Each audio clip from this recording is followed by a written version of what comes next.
So I'm in downtown Crossing right now, walking past, and then I see this building right here. So we're over here at 39 Winter Street. It says Madrugada, and we're gonna check it out. It's actually pretty beautiful, black owned. We're gonna see what's going on. How y'all doing? Hi. How you doing? Welcome to Madrugada. Nice to meet you, bro. What's your name? Ethan. Ethan, Emmanuel, nice to meet you. So tell me, what does Madrugada mean? So Madrugada means the moment before dawn. It's a Portuguese word, and it just represents like that the sun is coming, like good times are coming. You just gotta keep through it, keep pushing through it, and yeah. This is beautiful, man. Okay, how'd you come up with the idea? It was my big sister's idea. So in I think 2016, a young lady by the name of Dawn Jeffers, she passed away during Jubilee in Carnival, and she was someone who was close to my sister, and so I believe she just chose this name to represent her and just represent determination, you know, just the way to keep pushing through hard times. And growing up in Roxbury, you got to do that a lot, especially when she was growing up. This wasn't easy, so hard times is something you are gonna experience no matter what, and this brand really represents pushing through that. So you guys are founded in Roxbury. Yep, Roxbury, born and raised. Born and raised. Okay, so this is a black-owned business. This is some of the attire you guys have here. What inspires some of the designs we have going on right now? Well, we were really excited for this series. We were really excited when we won the championship in 2024, and it meant a lot to the city because that was the first one since 2009, and it was just a magical season. And you know, she had to pay homage and show some support to the Celtics, and I mean, it was a wonderful thing that brought the city together. And we even had like JB was in one of our during the playoffs. Actually, he was photographing one of our clothing and one of our pieces. So this meant a lot. So JB actually has some of your clothing right now. Yeah. Okay, 100%. You see that represented already. Yeah. JB's he's been all around the community, and he's been to a lot of the different pop-ups that we've worked at.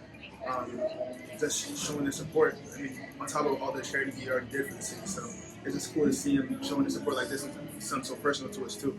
Okay, so this is the Celtics line we have going on right here. Is everything the same, or is it a little bit different for sure? I think it's a little different. Well, over here, this is a fan favorite. So we got our big Menino.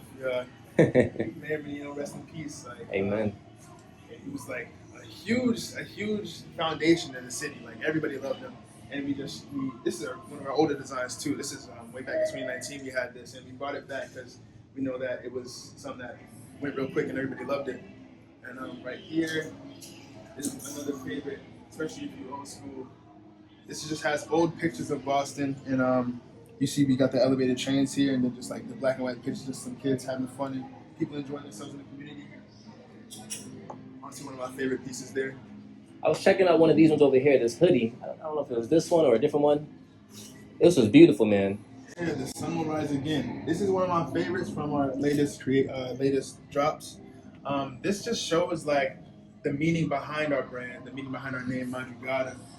You know, the morning doesn't have permission; it just arrives. You know, the sun will rise again. It's a big part of just the story here.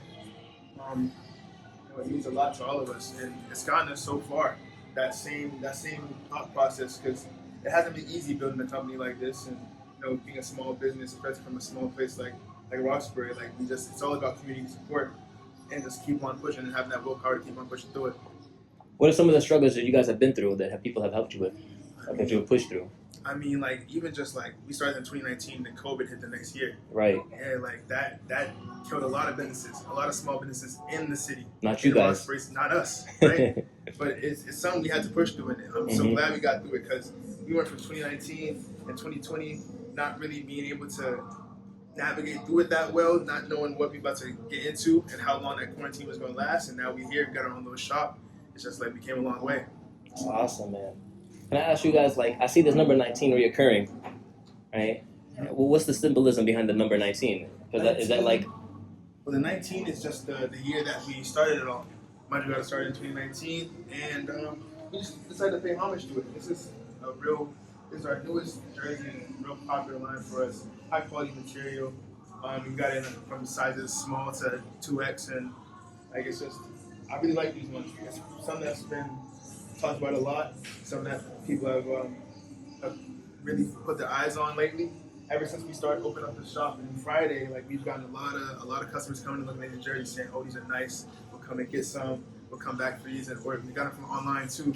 Check it out, madrugadaclothing.com. So even if you're not able to come to the shop, we still get you a piece. Okay. And you're right about the quality, man. I came over here. I don't know if you want to talk about some of the clothing over here, but the material is incredible. Well, The material is incredible. I just love the way that it's embedded and embroidered. Yeah. On this side. So we get all this stuff. We get all this stuff done, and definitely it ain't cheap. It ain't cheap now. But we put a lot of effort and work into these designs. My sister Nan, she's the real brain power. She's like the one who started all of this, and she puts a lot of effort into these clothes. When things aren't to the standard that she wants them to, she's not gonna sell them. You know, she wants to show that quality is a key thing in this brand, in this clothing business. Like you can't half-ass it. You know, you gotta put your all into it. And so if something's not the way you want it to be and something's not perfect, we're not gonna put it out there. That kind of applies to life too. Right. Right. The results you put in and the results you get from it. So like how does or what life lessons have you guys gained since opening up this shop? Let's say, well, when Madrugada opened, or even beforehand, when she started her first, before we rebranded, like I was a kid when that happened. 2016, I was 12 maybe, 12 or 13, and it's just like seeing the effort that went through with it. Like I mean, it felt like I came home one day and we just had a bunch of clothes on the ground in the living room. And I'm like, yo, what is this? And my sister's just like, yo, I'm starting this brand, and it's real cool to see how it came from then to now. And it's just like effort. Effort is really the decider in a lot of things. You won't get nowhere without effort. People don't just wake up and be successful. They wake up and start working towards a success. And so that's all about effort. And we just make sure to show that in everything we do here. That's beautiful. So how old are you right now since you said you started that? 22. You're 22. Okay, Yeah. so how many years has that been since that happened, that first occurred? It's been 10 years. 10 years. Since 2016 when I walked in all them clothes on the ground, 10 years. 10 years, and it's still going strong. Still going strong. And you're expanding, because you said your sister's in New York right now, the one who started it. She's in New York. She's actually lives in L.A. She's in New York. She's on a doing a little event down there and visiting some family. But it's just like, and one thing I really appreciate about my sister's work ethic and about how she stays connected to the community no matter where she is. She's in L.A. She's across the whole country, and still every year comes back, make sure she puts in work and shows some love to the community. She goes to Crew Love, the Madrugada basketball tournament every year. She hasn't missed it since I don't even know when. So it's just like, it's just real cool seeing that effort. That effort is the key right now. And clearly it shows because you guys are here supporting her. You guys are both her brother and sister as well, right? And you guys are both here holding it down, making sure she grows and expands. Something is definitely poured into you guys from her. So Definitely. Tell me more about that, what that looks like. We can walk this way. Well, I saw Nan's effort when I was a kid. She was in college when I was like 9 or 10, I think. And just seeing it, like, she was putting in work for as long as I remember. We'd go up to UMass Amherst and see her. She's just always putting in work. It's something that really gets ingrained in us when you see it, when you grow up seeing that. When you say putting in work, what does that look like? It looks like long nights studying, long nights working, being out and about, talking, networking. We went to a lot of her different internships. We'd show up at, she'd take us there. And we just get to see firsthand like that. None of this happens overnight, especially not for us. When you look like us, you got to work a little bit harder, you know. And I think that's something like you acknowledge and then push past it. You can't let that block you down. You can't let those boundaries put you in a corner. Keep on moving. Is there anything that you guys had to channel within you to make sure you guys get to this point? Because like you said, it's difficult, it's strong, there's a lot of limitations holding us back, right? So what would you say to somebody who's watching this that looks just like you and I, right?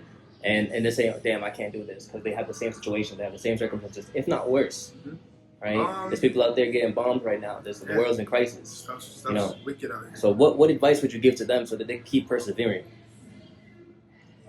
Or what do you think your sister would say? What my sister say? That's a good question. I think this might be a little cheesy, but just go back to our piece over there. The sun will rise again. You know, the sun, it's for ages, longer than any of us have been alive. The sun has been seen as an icon to show perseverance, willpower, and that things will get better. It's just been a beacon of light, literally. And so things get hard, times get dark, but when you push through it, it's gonna get light. The darkness don't stay forever. It never does. life ain't perfect. My life ain't perfect. Nobody's life is perfect. And when things get hard, if you might feel like quitting, but it's best to just keep on moving. That's all you can really do. And then you can see the reward in front of you. So I saw a piece of your clothing that said, it's actually this one right here, the one we saw earlier, and it said that the light is a gift that the darkness prepares. How do you think the darkness prepares light? Like, I have my own philosophy about it, and I agree. I just want to hear from you guys' perspective. Well, the way I see it, right, is darkness is literally the absence of light. So, and the way I see that quote, the darkness is a gift that the light prepares, it's like you gotta have both. You won't ever have just light, you won't ever have just darkness. But the meaning of that would be like, you gotta go through the good times to know when the bad times are doable. Because when you go through your good times, if you can tell, like, this is something I can get back to, you know, it's not gonna be good all the time. So it's just a gift that the light prepares. I also feel like your light is born in the dark. Like, you find your path, you find your purpose, you find your journey, you find the light when you're going through the hardest times of the struggle. And you talk about your sister going through something painful. She lost somebody, she went through a whole bunch of pain, and then this light was born within her. Would you agree? Oh, definitely. I mean, you can see it. You know, losing somebody ain't never easy. And growing up, when she was growing up, streets were not safe. It was hard. I mean, she's seen people lose their lives in front of her, and that's darkness. But she knows to push through it. She knows how to push through it, and that it's not going to be easy, but she's going to get it done no matter what. This is beautiful, man. So we're over here at 39 Winter Street. Is there any last message you'd like to share with the world, about your sister, about the brand, about yourself? Just come check it out. Even if you don't buy none, we just appreciate when people come over and say what's up, look at what we got, post a little bit, just talk about it. We had some like exchange students come in earlier. These two kids from Spain. They didn't buy them, but they just talked to us and we learned a bit about their story, learned about what they be doing, and just like it's cool to have that community aspect. Biggest part of this is really the community. The community has held us down through all this. When it was rough in quarantine, when we were just starting out, the community helped out and made sure to show the love, and the love goes back, you know? So just keep it up. I love that, man. Thank you for talking to me. Appreciate this. I'm going to take a couple pictures of your outfits or your clothes so that people can see it, check it out. Appreciate it, man. Thank you. All right, guys, tune in.